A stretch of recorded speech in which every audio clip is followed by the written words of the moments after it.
But that can boil down to, are the unborn human? And that's the central question that this book talks about in depth.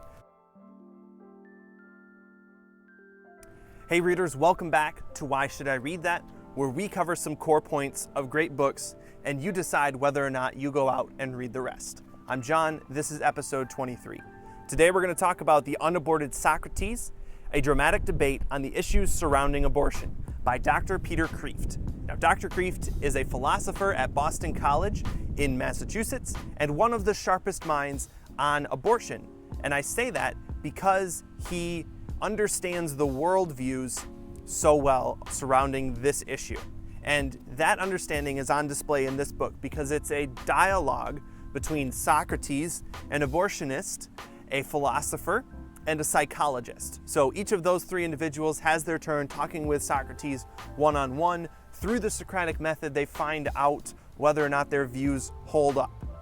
So we're going to quick talk about two things based on this book. Our main premise from a pro-life and pro-choice position, and number two, 4 scenarios where we can get to from that single premise.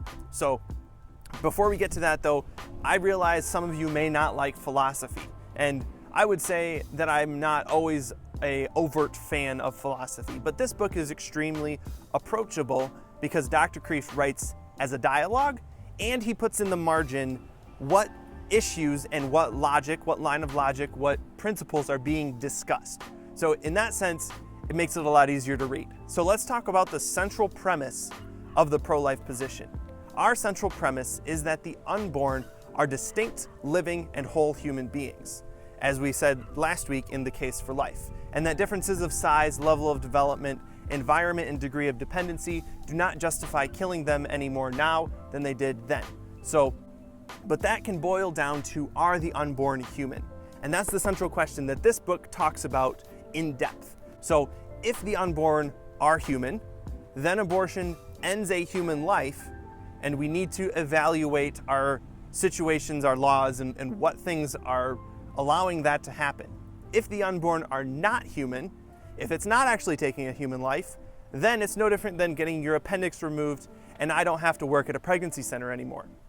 Makes sense, right? So here are our 4 scenarios that we find ourselves in, and we can answer it in 4 different ways. So that certain premise, if we decide we can know the answer, then we have 2 options, yes or no.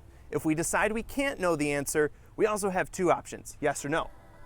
So here are our 4 situations, and I'll point to the corners of the screen for you guys and I'll title them there too. So first scenario, premise that the unborn are human beings. If that is true, they are human beings, and we know that, then abortion is murder. Premise number 2, the unborn are not human beings, and we know it. Okay, in that scenario, no different than getting your appendix out, no big deal, right? So we got those taken care of, we already talked about it. Here are our other 2 scenarios. We don't know the answer to our central premise, but the unborn are either human or they are not human. But I would say in both scenarios, it is foolish to allow abortions, and we'll see that from the book here. So the third scenario, the unborn are humans, but we don't know that. So let's put this in a real scenario. Suppose we're going to fumigate this building behind me. It's Fourth Reformed Church of Holland, and we're going to fumigate it. And you are the fumigator, you're about to pull the plug, and your boss asks you, hey, did you check to see if there are any kids left in the nursery? And you say, no, I didn't. We don't know. And then you pull the plug, and we fumigate the building.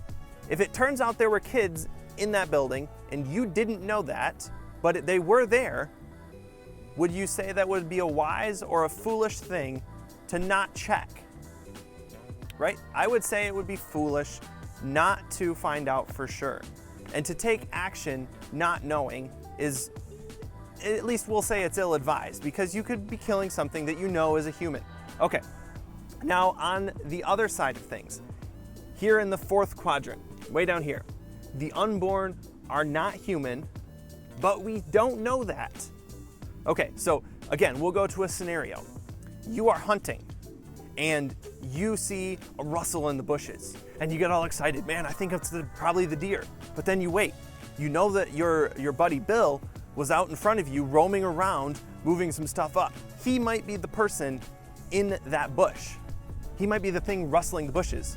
Are you going to shoot? Would you say that it's wise or foolish to shoot to potentially end the life of something that you don't know is a human or not? If there's even a 1% chance that it's your buddy Bill, I would say that it's probably a dumb idea to go ahead and shoot the other. So those are our 4 scenarios, guys. I encourage you to go check out this book. It's great. It's approachable for everyone who, even if they're not a fan of philosophy. So continue to think about this issue, guys. I'm sorry if I made your head hurt. Thanks for sticking around to the end. I'll catch you next week for the book, The Go-Getter. I'll be in Oklahoma at that point, and I'll see you then.